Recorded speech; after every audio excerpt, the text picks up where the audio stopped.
아마 여러분은 오은영의 금쪽 상담소라는 프로그램을 잘 아실 겁니다. 거기에 옛날에는 이제 아이들, 이제 일반 시민들의 어떤 부모의 자녀들이 많이 출연했는데 요새는 연예인들이 많이 나오더라고요.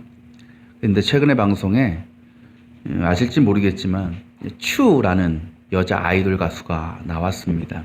한 그룹의 멤버이기도 한 가수인데 이 가수가 평소에 굉장히 밝고 또 귀엽고 그런 이미지로 많은 사람들에게 호감을 얻고 또 인기를 얻고 있습니다. 제가 모르실까봐 사진 하나 준비했습니다. 하나만 넘겨주실까요? 예, 이 아가씨가 추라는 사람인데 얼굴만 봐도 그냥 웃음이 나오지요? 저만 그럽니까? 저도 참 좋아하는 가수인데 연예인인데 됐습니다. 이 분이 정말 보면 행복해져요. 맨날 보면 늘 웃고 있고 늘 밝고 그래요. 그런데 이 추라는 가수가 그 방송에 나와서 자기가 섭식 장애를 가지고 있다라고 얘기했습니다. 이 섭식 장애가 정신적인 문제로 인해서 음식 섭취에 장애를 갖는 거래요. 이게 거식증이나 혹식증으로 주로 나타난다고 하는데 한 번은 집에서 혼자 닭볶음탕을 3인분을 시켜서 꾸역꾸역 먹다가 응급실에 실려간 적도 있다라고 이야기를 하였습니다. 왜 그렇게 밝게만 보이고 그렇게 귀여운 이미지로 사람들에게 비춰졌던 그 가수가 왜 이런 질환을 가지게 된 것일까? 그 이유가 그것 때문이었어요. 대중들에게 늘 밝은 모습만 보여줘야 된다는 스트레스가 있었다라는 거죠. 연예인이나 존재가 그런 거죠. 대중들에게, 사람들에게 자신의 어떤 모습과 활동을 통해서 기쁨을 줘야 돼요. 또 즐거움을 주는 게 연예인입니다. 또 그것을 통해서 많은 부와 명예를 얻기도 하는 거죠. 그런데 문제는 우리가 TV나 어떤 매체를 통해서 보는 그 연예인들, 스타들의 모습이 진짜 그들의 모습이 아니라 때와 상황에 맞게 만들어지고 꾸며진 모습일 수 있다라는 겁니다. 그래서 그들이 진짜 자신의 삶으로 돌아왔을 때 무력감을 느끼고 자괴감을 느끼고 또 회의감을 느끼게 된다라는 거죠. 스위스 심리학자인 칼 융은 이러한 곧 자신의 사회적인 위치와 역할에 걸맞게 생각하고 행동하는 것을 이렇게 불렀습니다. 페르소나라고 불렀습니다. 아마 들어보셨을 겁니다. 이 페르소나라는 말은 원래 헬라어로 가면이라는 뜻입니다. 가면을 쓴 채 살아간다는 거예요. 사람들은 각자의 상황에 따라서, 각자의 역할에 따라서, 위치에 따라서 그 가면을 씀으로써 새로운 인격이 만들어진다라고 합니다. 그래서 이 페르소나에서 나온 말이 퍼스널리티라는 거죠. 인격이라는 겁니다. 그런데 사전을 찾아보니까 이 인격이 어떤 인격이냐? 남의 눈에 비춰진 인격이라는 겁니다. 남들이 나를 볼 때 그렇다라고 생각하는 인격이 이 페르소나, 퍼스널리티라는 거죠. 솔직히 우리 모두가 다 그 페르소나를 가지고 살아가지 않습니까? 물론 우리가 세상을 살아갈 때 각자의 역할과 지위에 따라서 그것에 맞는 말과 행동으로 자신을 바꾸는 일은 중요합니다. 예를 들면 여러분은 저를 어떻게 생각할지 모르겠지만 저는 굉장히 장난기가 많고 까불기를 좋아해요. 그래서 집에서 저의 모습을 보면 장난도 많이 치고 막 이상한 춤도 막 칩니다. 애들 앞에서 또 아내 앞에서. 그게 저의 진짜 모습이에요. 근데 만약에 제가 목회자로 강단에 섰을 때 그렇게 행동하고 말한다고 생각해 보십시오. 어울리겠어요? 한번 보여드려요, 한번? 어떻게 하는지. 아니라는 거죠. 그때는 때는 엄숙하고 때는 진지하게 예배를 인도하고 말씀을 전해야 된다라는 겁니다. 일종의 페르소나라는 거죠. 그 상황에 맞게 나를 바꾸는 것. 그렇게 보면 우리가 살아가는 이 세상에서 이 페르소나는 필요합니다. 중요합니다. 그런데 우리의 신앙에서는 어떨까라는 거죠. 우리의 신앙에서.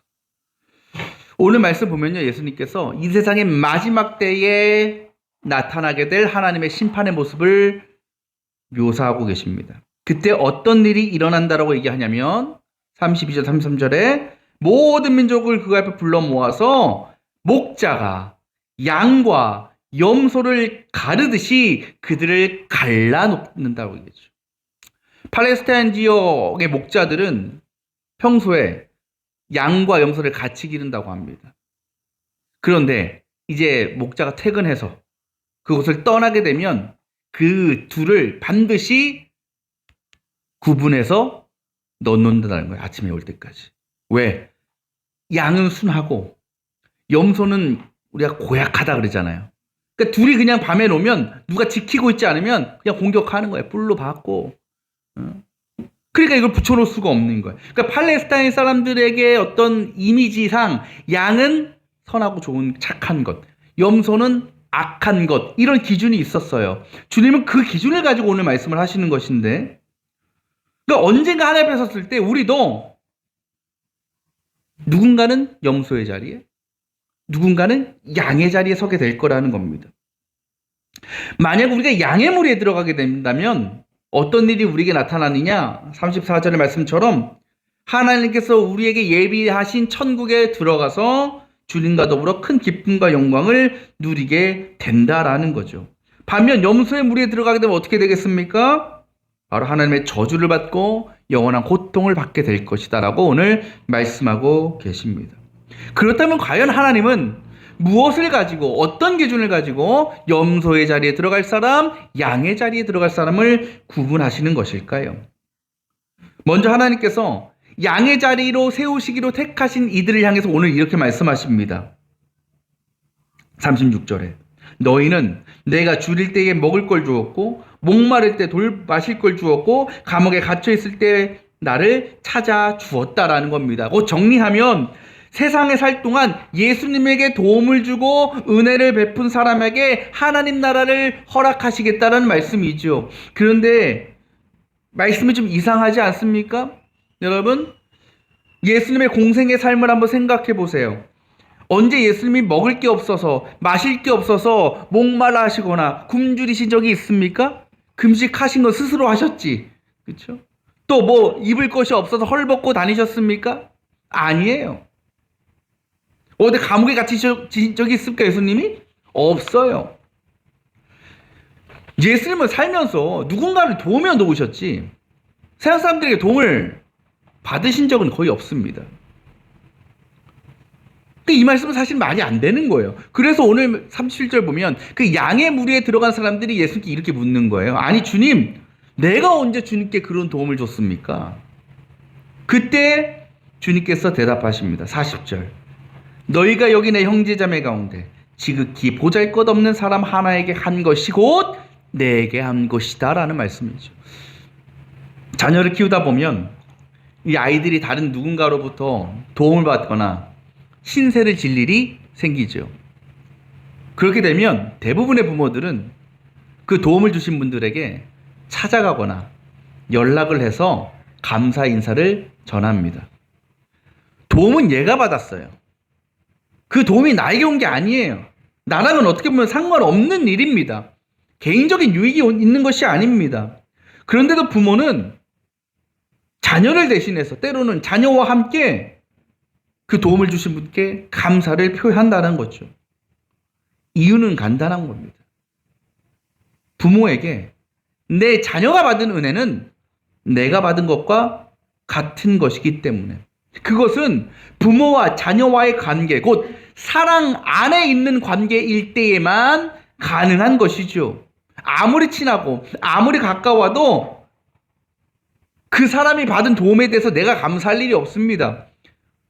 옆집 애가 누군가에게 뭐 도움을 받았어요? 그럼 찾아갑니까? 우리 옆집 사는 애한테 도움 주셨다고요? 너무 감사합니다. 절대 안 그러죠.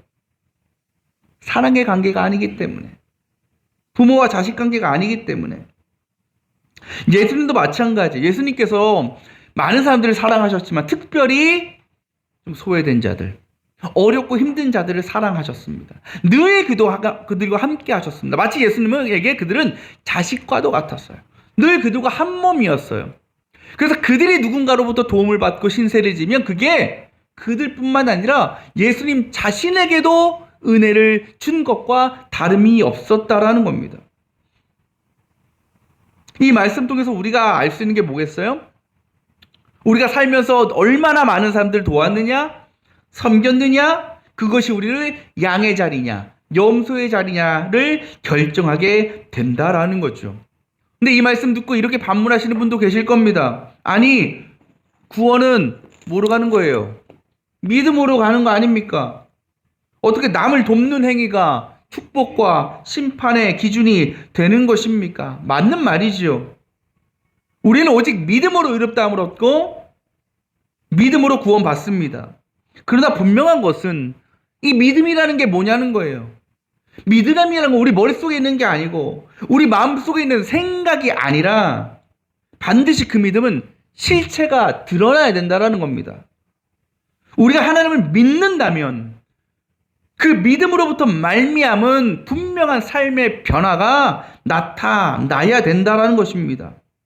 대표적인 모습이 바로 오늘 주님께서 말씀하시는 지극히 보잘것없는 한 사람을 돕고 섬기는 것이다라는 거죠. 근데 저는 오늘 말씀을 묵상하면서 한 가지 궁금한 것이 생겼어요. 우리는 모든 사람들을 도와야 돼요. 그렇죠? 누군가를 특정할 수 없어요. 그런데 오늘 말씀 보면 예수님은 특정하잖아요. 누구를? 지극히 보잘것없는 자, 한 사람을 돕는 자라고 특정하신다는 거죠. 왜 그럴까요? 왜? 그 이유가 무엇일까? 우리가 그냥 보통 생각할 때 그냥 개역개정에서는 지극히 작은 자라고 나와 있는데 지극히 보잘것없는 자가 있고 반대로 사회적으로 어떤 어느 정도의 높은 위치에 있고 인정받는 사람이 있다고 칩시다. 누구를 돕는 게 쉽겠습니까? 이 둘 중에. 보잘것없는 사람 돕는 게 쉬워요. 행위 자체로만 보면. 왜? 많은 걸 희생하지 않아도 되거든요.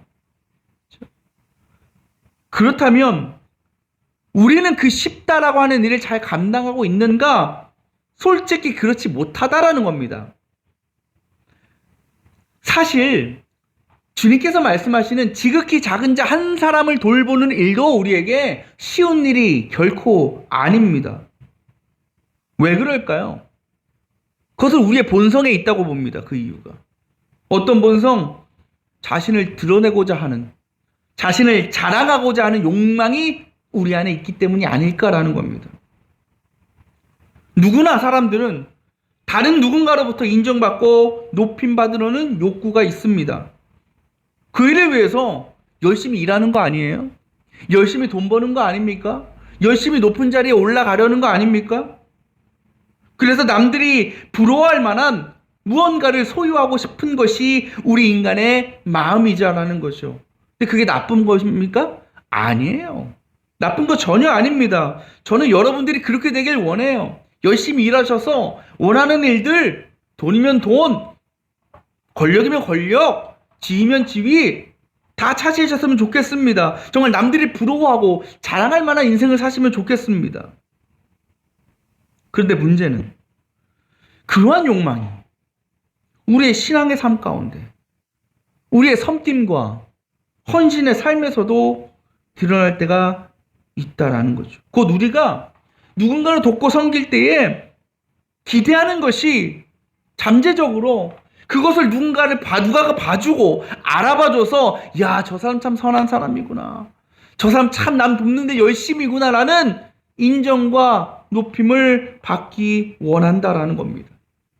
그러려면 두 가지가 필요한 것 같아요. 하나는 많은 사람들이 알만한 사람을 돕는 것. 그리고 또 하나는 많은 사람들이 보는 데서 돕는 것. 우리가 읽지 않았지만요. 뒤에 44절 말씀을 보면 이제 심판의 때에 양의 자리가 아니라 염소의 자리에 들어갈 사람들이 하나님께 이렇게 말하는 것을 볼 수 있습니다. 뭐라고 얘기하냐면, 주님, 우리가 언제 주님께서 굶으신 것이나 목마르신 것이나 나그네 되신 것이나 헐벗으신 것이나 병드신 것이나 감옥에 갇히신 것을 보고 돌보아 드리지 않았다라는 것입니까? 라고 예수님께 물어요. 하나님께 물어요. 이 말에 어떤 의미가 담겨 있겠어요? 만약 정말 주님이 그런 상황이었다면, 정말 주님이 옥에 갇히고 배를 줄이고 목말랐다면 자신들은 당연히 도왔겠죠, 예수님. 그런데 예수님 그렇게 안 했잖아요. 그런 어려움 당하시지 않았잖아요. 근데 왜 우리한테 그렇게 하시는 거예요? 라는 말이에요. 정말 그래요. 당시 예수님만큼 유명한 사람이 없었어요. 모든 사람들이 예수님을 알고 있습니다.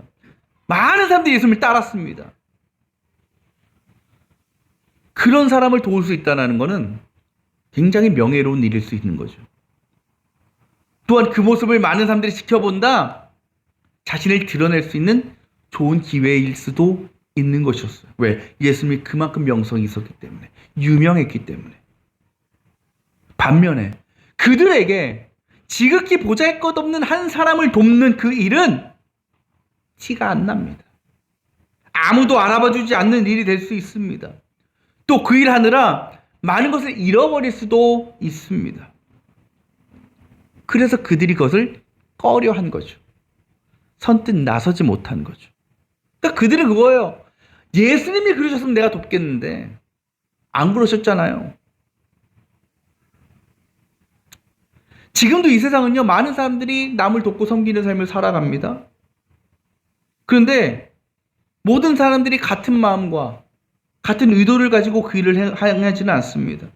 어떤 사람들, 아까 말씀드린 것처럼 남들의 인정을 받기 위해서, 높임을 받고 널리 알려지기 위해서 돕는 사람들이 있습니다.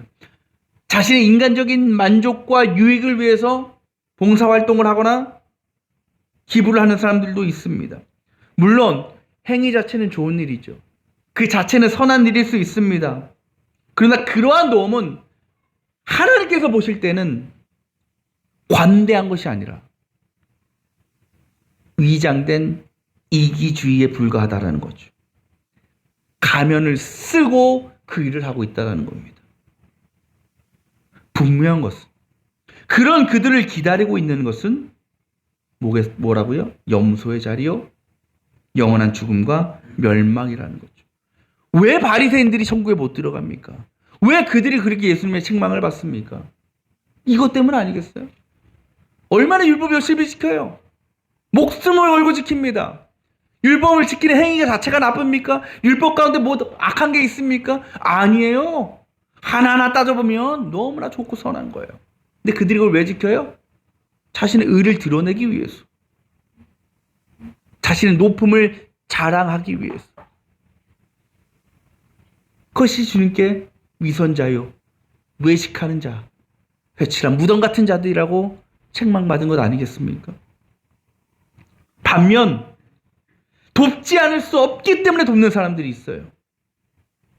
그것은요, 자신의 도움이 필요한 누군가를 발견하게 되면 그 대상이 누구이든지 상관없어요.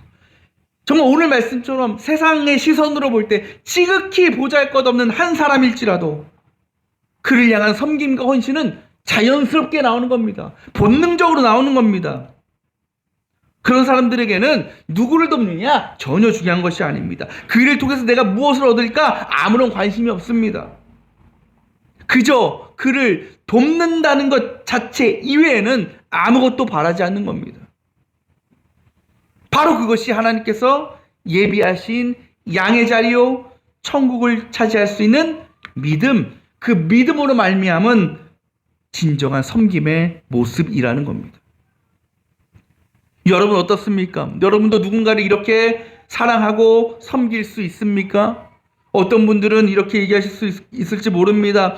아유, 내가 누구를 섬기고 돕습니까? 내 형편에 누굴 돕겠습니까? 근데 정말 그렇습니까? 오늘 말씀하신 예수님의 그 말씀을 한번 보십시오. 무언가 대단한 노력과 대단한 희생이 필요한 것 같습니까? 정말 많은 물질이 필요하고 많은 시간이 우리에게 필요한 것입니까? 사실은 그렇지 않다라는 거예요. 결국은 마음의 문제입니다. 돈이 많다고 남을 다 돕습니까? 그렇지 않습니다. 능력이 있다고 그것을 남을 섬기는데 사용합니까? 그렇지 않다라는 거죠. 우리는 지금 나의 상황과 나의 형편에 따라서 얼마든지 남을 돕고 섬길 수 있어요. 지난주 말씀처럼 하고자 하면 그 지혜를, 그 방법을 주님께서 깨닫게 해 주신다라는 겁니다. 이건 단지 무슨 물질적인 게 아니에요. 돈을 얼마나 주냐가 중요한 것이 아닙니다. 그런 것들이 아니더라도 여러분, 정말 진심을 다해서 건네주는 위로의 한마디, 그저 곁에 함께하면서 그들의 마음의 이야기를 들어주는 것, 손 잡아주고 함께 기도해주는 것, 그것만으로 충분할 수 있다는 겁니다.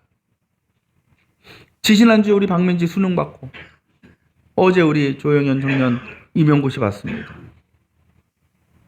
제가 카톡에 올려드린 거 여러분들이 보시고 다들 한마디씩 남겨주셨어요. 저는 그거 볼 때마다 가슴이 뭉클하더라고요. 그것이 여러분이 그 민지와 영현에게 하신 그 짧은 메시지가 그냥 형식적으로, 의식적으로 한 것이 아니고 여러분의 진심을 담아서, 정말 사랑을 담아서 쓰셨던 글이라는 것이 확 와닿는 거예요. 저도 그랬는데 민지나 영현이는 어떻겠습니까? 여러분의 그 마음을 충분히 깨닫지 않았겠습니까? 아무 일도 아닌 것 같아도 때로는 그 위로의 한마디, 힘내, 걱정 마, 이 진심을 닮은 응원의 한마디가 사람의 마음을 위로를 주고 힘을 주고 치유를 허락해 준다라는 겁니다. 그것이 주님께서 우리에게 원하시는 섬김의 삶이라는 거죠. 그리고 우리의 그 섬김의 대상은 멀리 있지 않아요. 오늘 주님께서 말씀하실 때 지극히 보잘것없는 한 사람에 들어가, 그 사람에 들어가 있는 범주가 있습니다. 그 앞에 뭐라 그래요? 너의 형제 자매라 그러죠.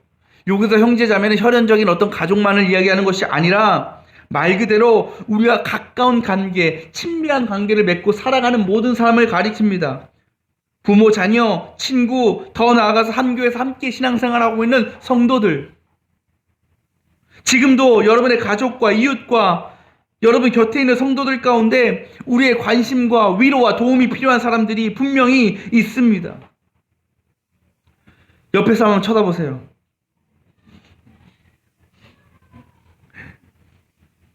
바로 그분들이 예수님께서 여러분에게 보내주신 사랑의 대상이요, 섬김의 대상입니다. 혹 그들이 삶과 마음의 문제들로 고난과 어려움을 당한다면 우리는 기꺼이 예수님을 섬기듯이 그 영혼들을 사랑으로 품고 위로할 수 있어야 됩니다. 로마서 12장 15절에 바울은 이렇게 얘기합니다. 그 삶을 단적으로 이렇게 얘기합니다. 기뻐하는 사람들과 함께 기뻐하고 우는 사람들과 함께 우십시오. 그 마음이면 되는 겁니다. 비록 그 일이 사람들에게 알려지지 않을지라도, 어떤 세상적인 칭찬과 높임을 받을 수 없을지라도 하나님께서는 우리의 그 마음을 기뻐 받아주시고 기억하시고 풍성한 은혜로 채워주시는 것입니다. 사랑하는 여러분, 우리 그리스도인들에게 신앙의 삶이라는 것은, 특별히 다른 이들을 섬기는 삶이라는 것은 절대로 개인적인 의도와 목적을 위해서 감당해서는 안 되는 것입니다. 자신의 속마음은 감추고 얼굴에는 선함, 착함이라는 가면을 쓰고 누군가를 돕고 위로할 수는 없는 것입니다. 그리스도인으로서의 모든 삶은 온전히 우리의 마음으로부터 하나님과 이웃을 향한 사랑으로부터 나오는 것이어야 합니다. 그를 위해서 우리는 늘 성령을 구해야 되는 겁니다. 우리 안에 성령이 늘 살아 계셔야 됩니다. 그 성령께서 주시는 마음을, 그 생각을 품고 살아가야 됩니다. 그때 성령께서 우리에게 어렵고 힘든 이들을 그냥 지나치지 않게 하실 겁니다. 그들을 돕지 않을 수 없도록 우리를 이끌어 가실 겁니다. 아무도 그 일을 몰라줘도, 내 자신에게는 어떤 유익이 없어도 상관없다라고 믿게 하십니다. 왜? 이미 그 자체로 은혜와 기쁨을 누리고 있기 때문에. 바라기는 우리 모든 성도들이 하나님께서 여러분에게 보내주신 우리의 가족들, 이웃들, 성도들을 예수님께 하듯이 잘 살피고 돌보며 그들의 삶의 회복과 치유를 위해 주님이 여러분 안에 허락하신 그 사랑의 마음을 아낌없이 사용할 수 있기를 원합니다. 그래서 마지막 때에 염소의 자리가 아니라 양의 자리를 차지하며 주님과 더불어 하나님 나라의 놀라운 영광을 누리는 우리 모든 성도들 다 되시기를 주님의 이름으로 축원합니다.